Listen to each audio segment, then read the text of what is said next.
Be me, Camilla, 39 years old, HR director at a software development company. Been watching this boys' club operate for 3 years now.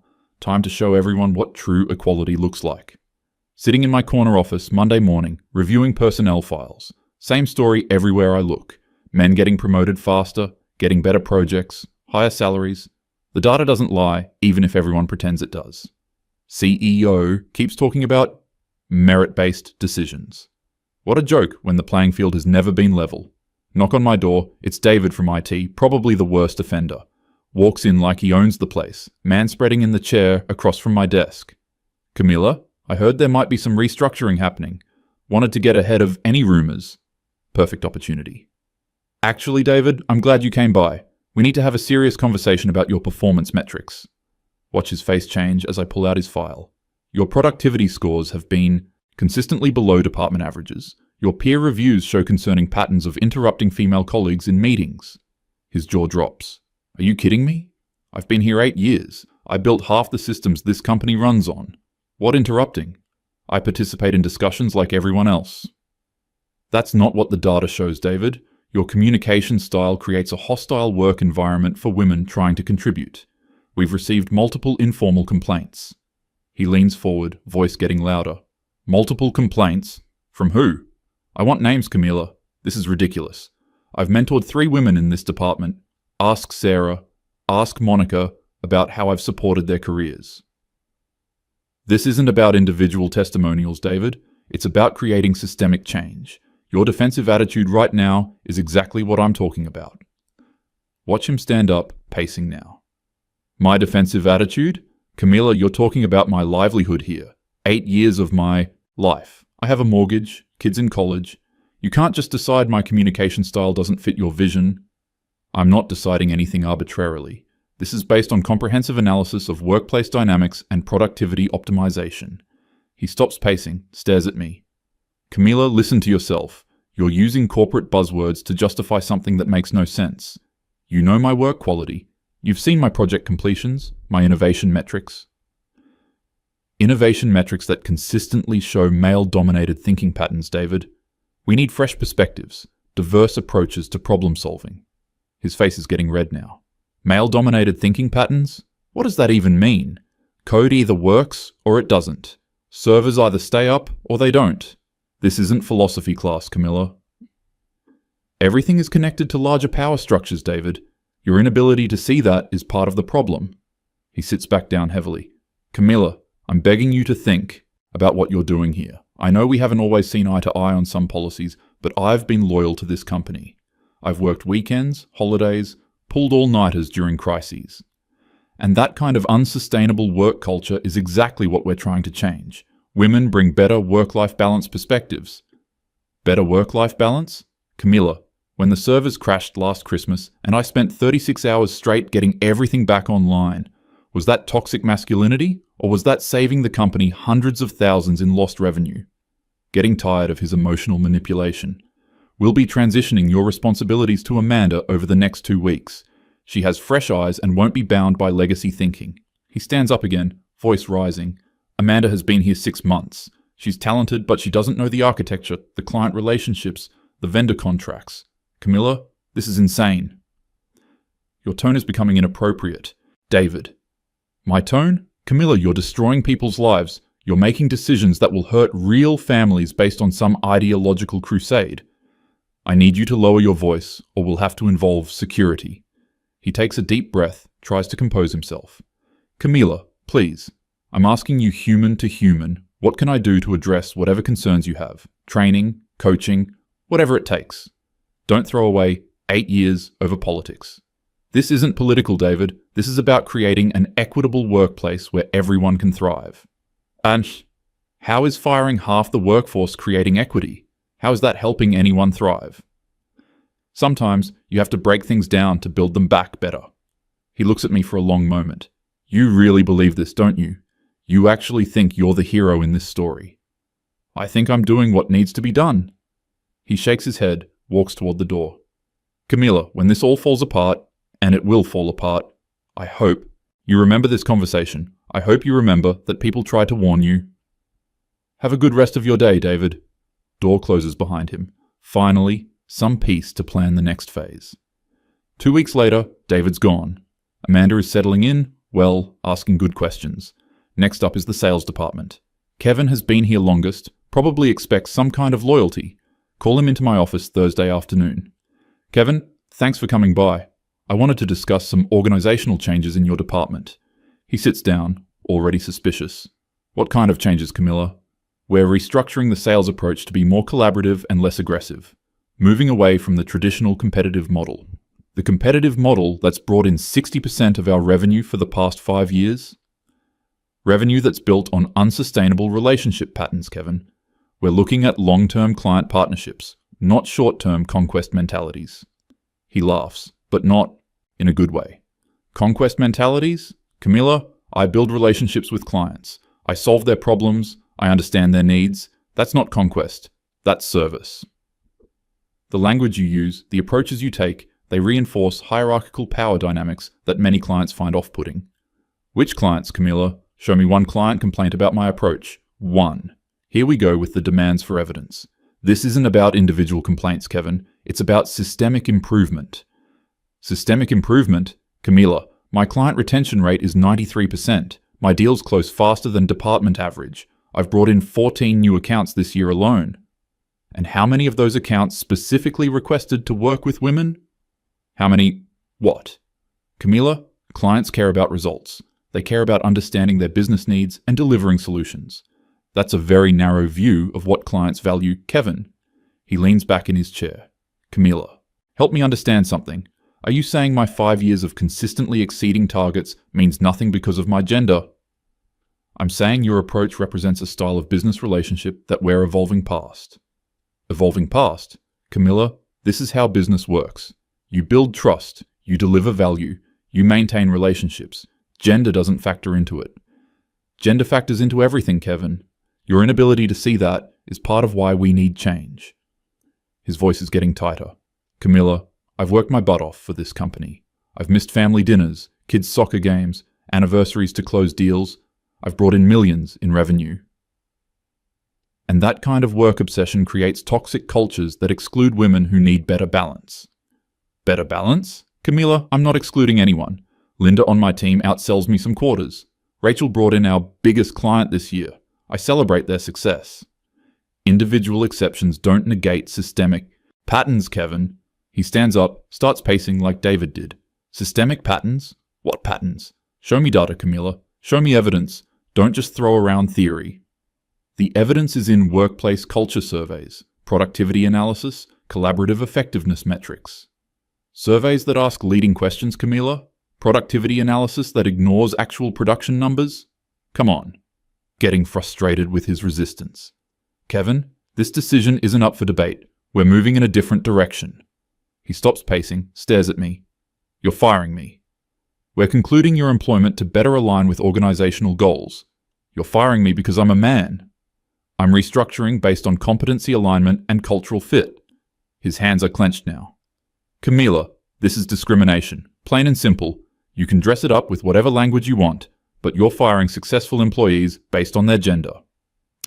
I'm making strategic personnel decisions based on comprehensive analysis. Comprehensive analysis? Camilla, you've been here 3 years. I've been here 5. I know this business, these clients, these relationships. You're destroying something you don't understand. I understand perfectly well, Kevin. I understand power structures and privilege and systemic bias. You understand theory, Camilla. You don't understand this business. You don't understand what it takes to maintain these relationships. I understand that change requires decisive action. He sits back down, tries a different approach. Camilla, think about this practically. Marcus in my department has been here 2 years. Good guy, learning fast, but he doesn't have the client relationships. Sarah is fantastic, but she's only been here 8 months. You're gutting institutional knowledge. Institutional knowledge often means institutional bias. It means knowing that our major client prefers quarterly reviews, that another needs detailed technical specs, that the regional account wants everything in writing before verbal discussion. Those preferences can be learned by new team members. Learned over how long, Camilla? At what cost? While they're learning, what happens to revenue? Short-term adjustments are necessary for long-term improvement. He leans forward. Short-term adjustments, Camilla, you're talking about people's livelihoods. You're talking about disrupting client relationships worth millions of dollars. I'm talking about building something better. Based on what evidence that it will actually be better? Based on principles of equity and inclusion. His voice is rising again. Principles don't pay salaries, Camilla. Principles don't meet quarterly targets. Principles don't maintain client satisfaction. Your focus on targets and satisfaction represents exactly the kind of narrow thinking we're moving past. Narrow thinking? Camilla, targets and satisfaction are how businesses survive, how they employ people, how they contribute to communities. They're also how systemic inequalities get perpetuated. He stands up again, voice getting loud. Camilla, you're destroying this company in the name of ideology. You're hurting real people to pursue some theoretical ideal. I'm building a workplace where everyone can succeed. By firing half the workforce, how does that help anyone succeed? By removing barriers to advancement for underrepresented groups. By creating barriers for everyone else? Camilla, this isn't justice.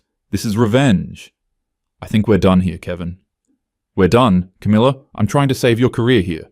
When this department collapses, when we lose major clients, when revenue drops, do you think the board is going to blame systemic bias? The board will see improved workplace dynamics and increased diversity metrics.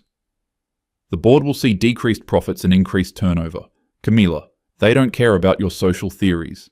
They care about results. Then they'll have to evolve too. He walks to the door, turns back. Camilla, I feel sorry for you. I really do. You're so convinced you're fighting some righteous battle that you can't see. You're becoming the villain in everyone else's story. I'm comfortable with my choices, Kevin. You won't be comfortable for long. Door slams behind him. Good riddance. Finally getting somewhere. 3 months later, most of the male employees are gone. Amanda is struggling with the IT systems, but she'll learn. The new sales team is developing their own approaches. Some growing pains, but that's normal. CEO calls me into his office Monday morning. He looks tired, stressed. Camilla, we need to talk about some concerning trends. If this is about the transition period, I've explained that change takes time. Camilla, we lost 3 major clients last month. All terminated their contracts. Client relationships evolve. We'll build new ones based on better practices. Better practices? Camilla, these were $1 million accounts. One specifically said they were confused by communication breakdowns and project delays. Growing pains are inevitable when you're implementing systemic change.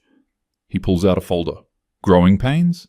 Camilla, our IT infrastructure has had more downtime in the past month than in the previous 2 years.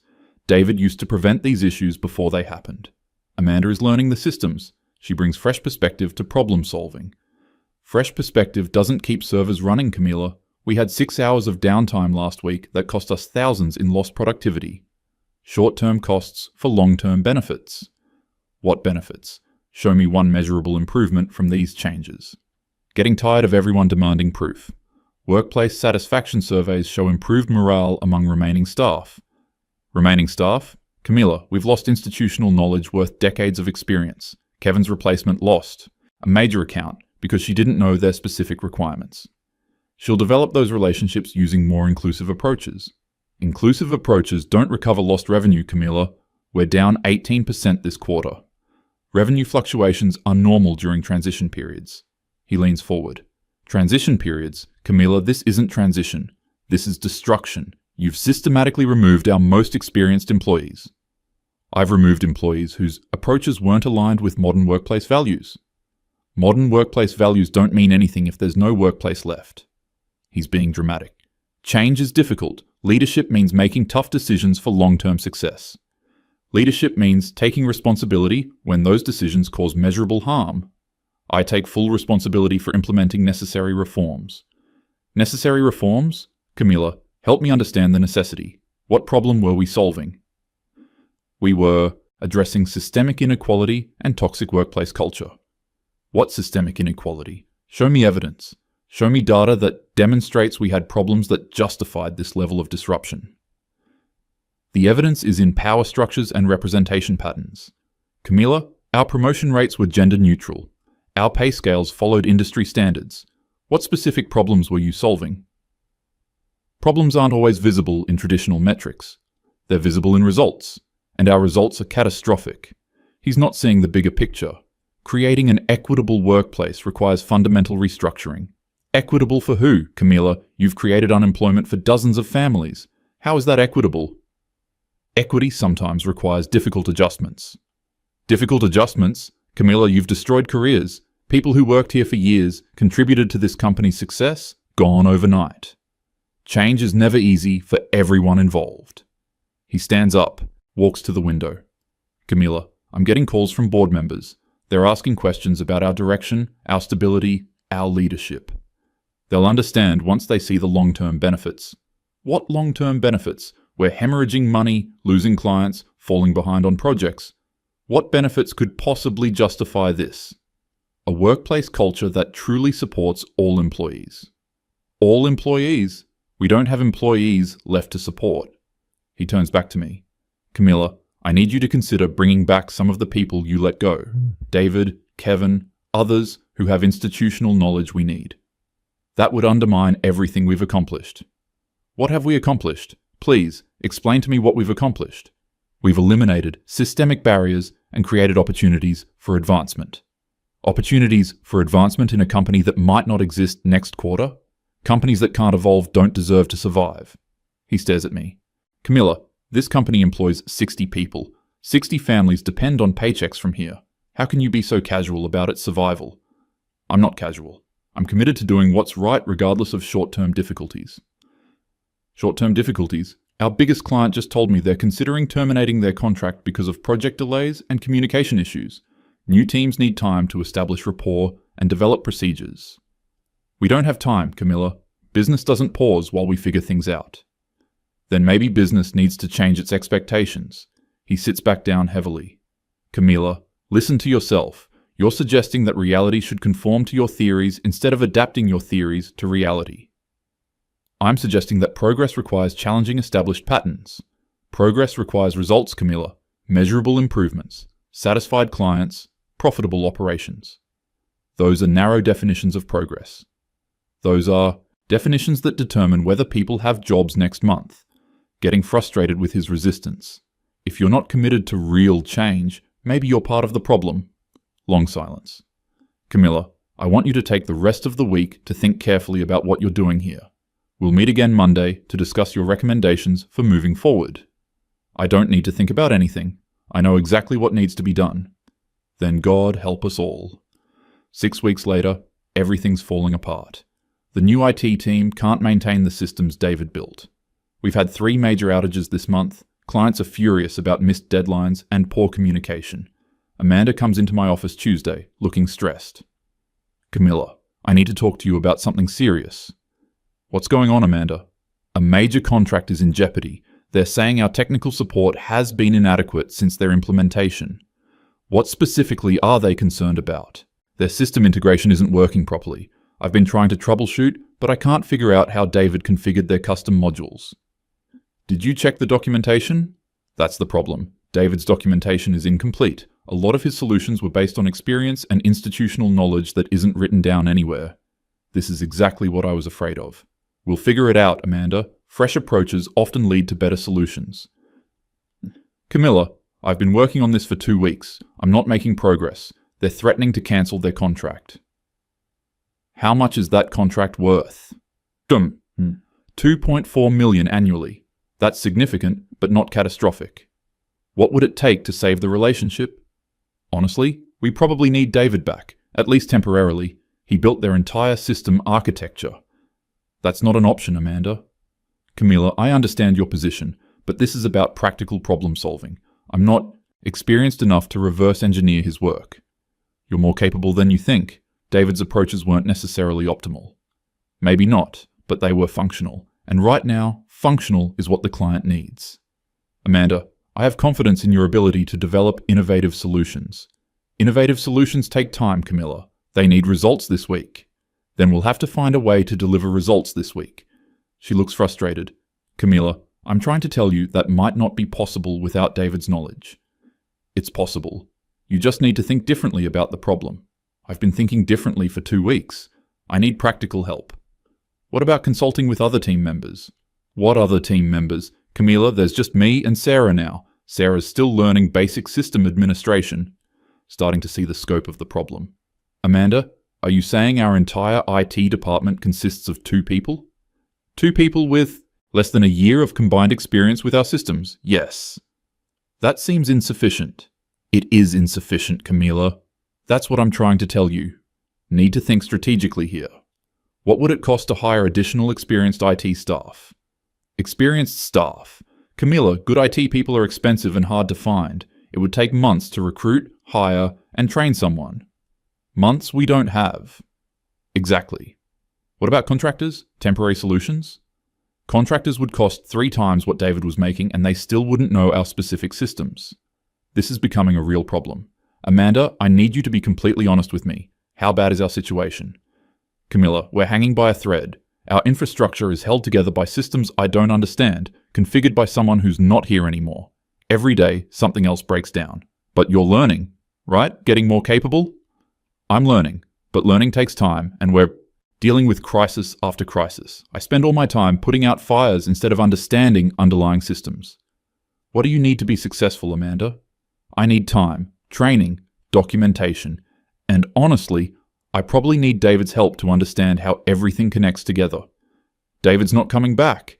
Then we need to accept that we're going to lose clients and revenue while I figure things out. How much revenue? This client is just the beginning. 3 others have complained about system performance issues this month. This is getting serious. Amanda, I want you to focus on this client. Do whatever it takes to save that relationship. Camila, I am doing whatever I can, but whatever I can might not be enough. It has to be enough. Saying it has to be doesn't make it possible. She leaves, and I'm starting to worry. Maybe the transition is harder than I anticipated. Friday afternoon, the CEO calls an emergency meeting. His face is grim when I walk into the conference room. Camila, we need to have a serious conversation about the state of this company. I'm aware there have been some challenges during the transition period.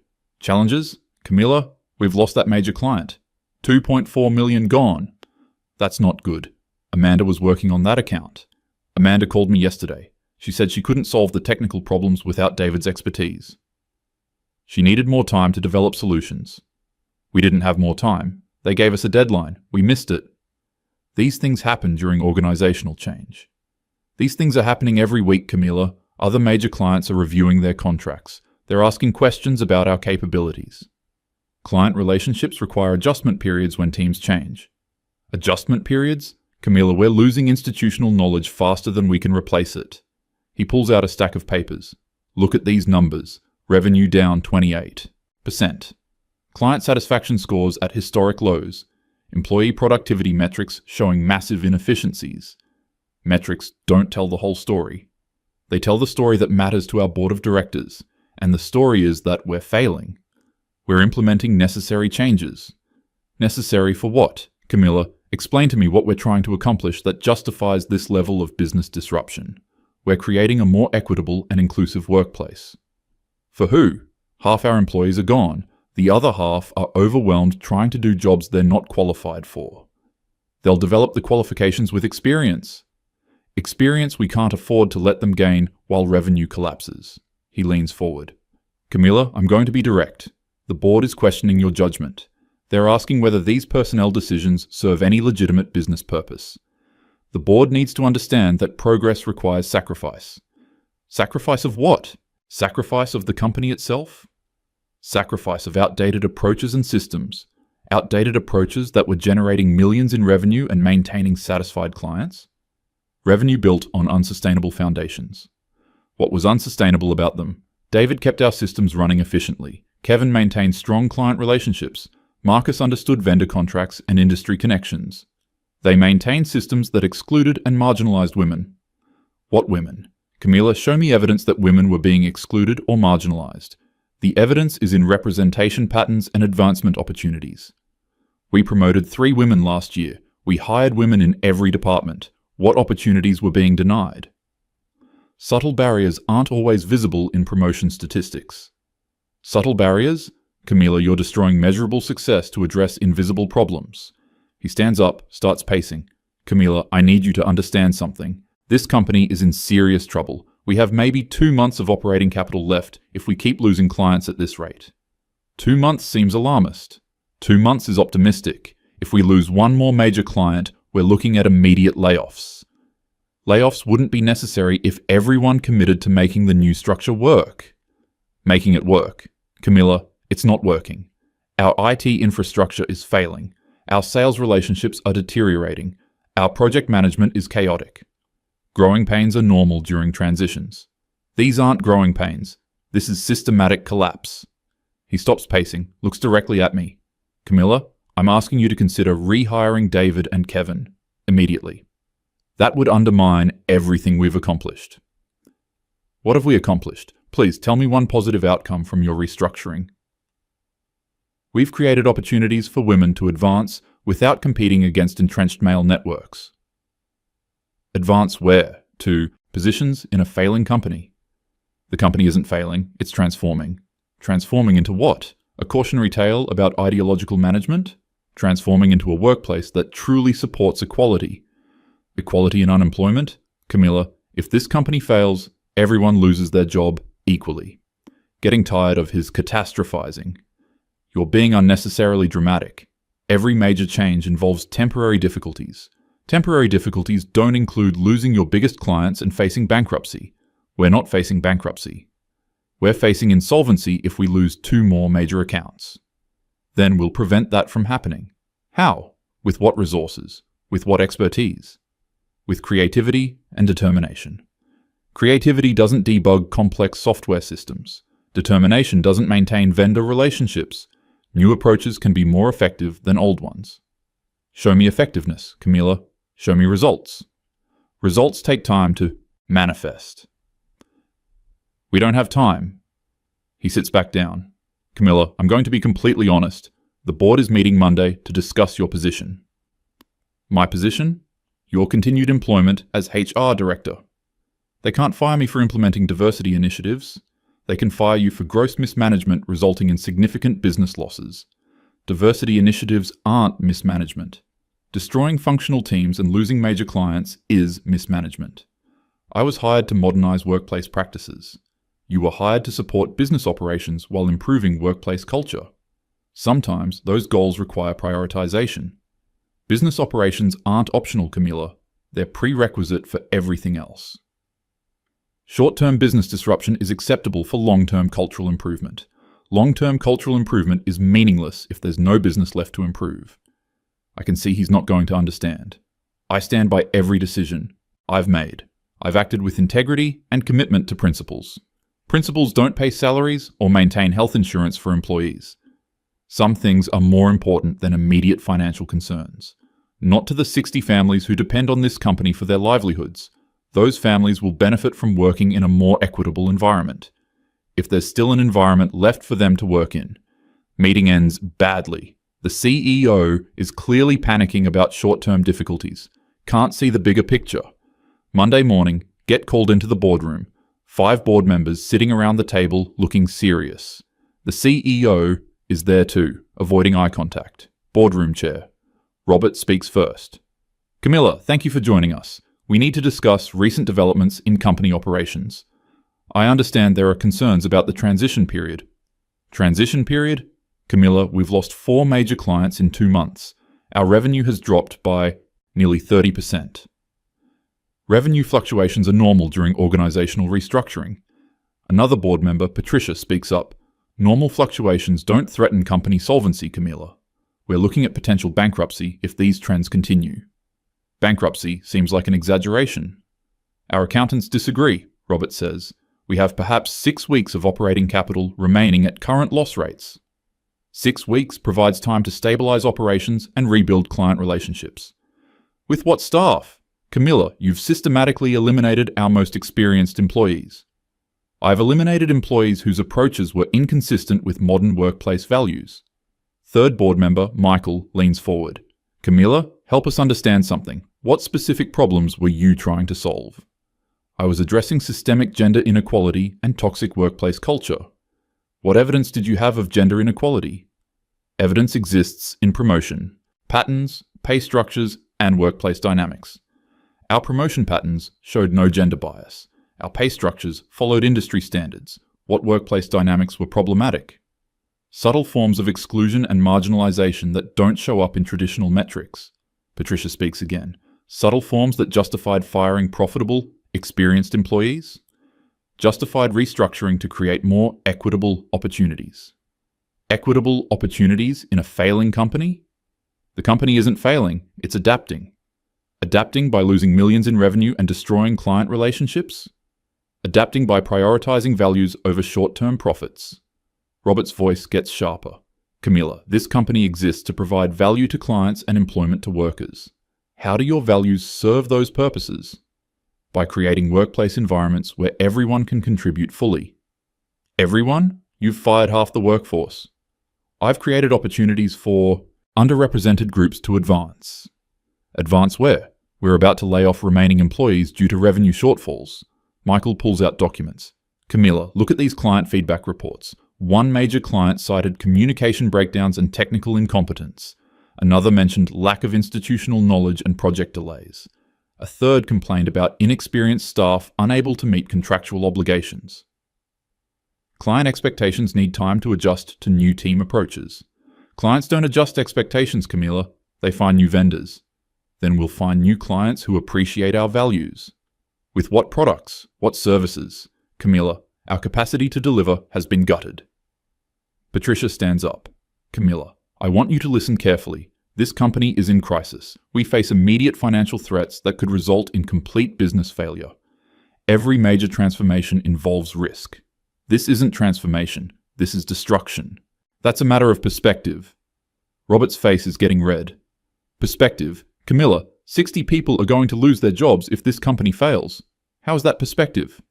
Sometimes sacrifice is necessary for progress. Sacrifice of other people's livelihoods for your social experiments. Sacrifice of outdated systems for equitable alternatives. Show us equity, Camilla. Show us one positive outcome from your decisions. Positive outcomes take time to develop. We don't have time. We have weeks before insolvency. Michael leans back in his chair. Camilla, we're prepared to offer David and Kevin their positions back with immediate starts. Will you support that decision? That would completely undermine the progress we've made. What progress? Enumerate specific improvements. Improvements in workplace culture and gender representation. Culture in a bankrupt company is irrelevant. Representation in unemployment lines serves no one. You're focusing on short-term financial concerns instead of long-term social benefits. Long-term social benefits require short-term business survival. Patricia sits back down. Camilla, we've made our decision. Effective immediately, you're being placed on administrative leave pending a full review of your tenure and decisions. You can't punish me for implementing diversity initiatives. We're responding to gross mismanagement that threatens company survival. Diversity initiatives aren't mismanagement. Destroying profitable operations without replacement strategies is mismanagement. I had replacement strategies. They need time to develop. Time we don't have. Robert stands up. Camilla, please collect your personal items and surrender your access credentials to the CEO. This is discrimination against progressive workplace policies. This is accountability for catastrophic business decisions. History will vindicate my choices. History will judge results, not intentions. Walk out of boardroom in shock. Can't believe they're prioritizing money over principles. 3 weeks later, reading local business news. The company filed for bankruptcy. All remaining employees laid off. Assets being sold to cover debts. David and Kevin were too little, too late. Couldn't repair the damage in time. Clients had already committed to other vendors. Sitting in my apartment, processing what happened. Started with such clear vision of necessary change. Ended with complete destruction. Maybe I was right about principles. Maybe everyone else just couldn't handle real transformation. Maybe the system was too broken to save. Phone rings. Unknown number. Camilla, this is David, from the company. Heart sinks. David, I heard about the bankruptcy. I'm sorry it didn't work out. Sorry it didn't work out. Camilla, 60 people lost their jobs because of your decisions. The company failed because leadership wouldn't commit to change. Leadership wouldn't commit to suicide. Camilla, there's a difference. David, I understand you're upset. Upset. Camilla, I'm destroyed. My family is destroyed. Kevin's family is destroyed. Amanda, Sarah, everyone who got caught up in your ideology. It wasn't ideology, David. It was principle. Principles that put families on unemployment. Principles that destroyed a functional business. Sometimes sacrifice is necessary for progress. Whose sacrifice, Camilla?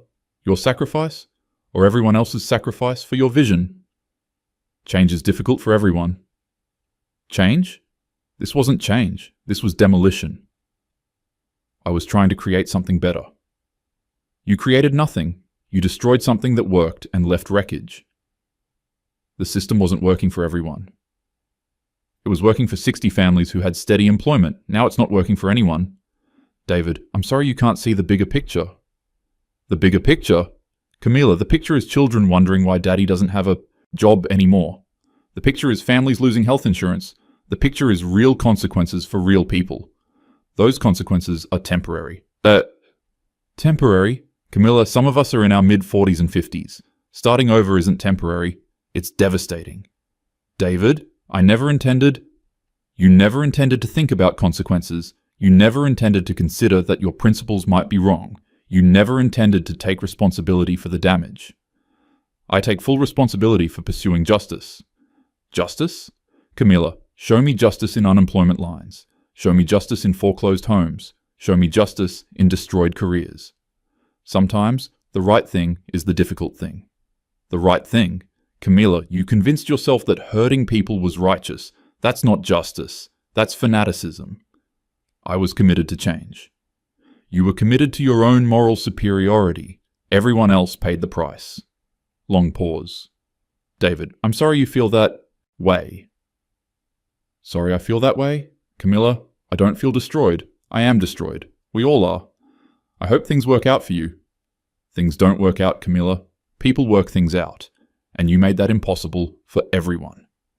He hangs up, sitting alone now. Everything fell apart so quickly. Maybe I was ahead of my time. Maybe the world isn't ready for real change. Maybe sometimes you have to break things completely before rebuilding. But 60 people, 60 families, all those consequences I never meant to cause. Still believe in the principles. Still think the changes were necessary. But maybe the approach was too aggressive. Maybe timing matters more than I thought. Phone buzzes, text from Amanda. Camilla, I hope you're doing okay. I know the bankruptcy wasn't your fault. The system was against us from the beginning. At least someone understands. At least someone sees that I was fighting for what's right. Even if it didn't work out the way we planned. Maybe next time will be different. Maybe next opportunity I'll be more strategic. Gradual change instead of comprehensive transformation. But the principles remain sound. The vision was correct. Just need better execution. Close the business news article. Delete David's number from my phone. Time to move forward and find new opportunities to make real change. Somewhere out there is a company ready for transformation. Somewhere out there are leaders who understand that progress requires courage. Somewhere out there, the future is waiting to be built.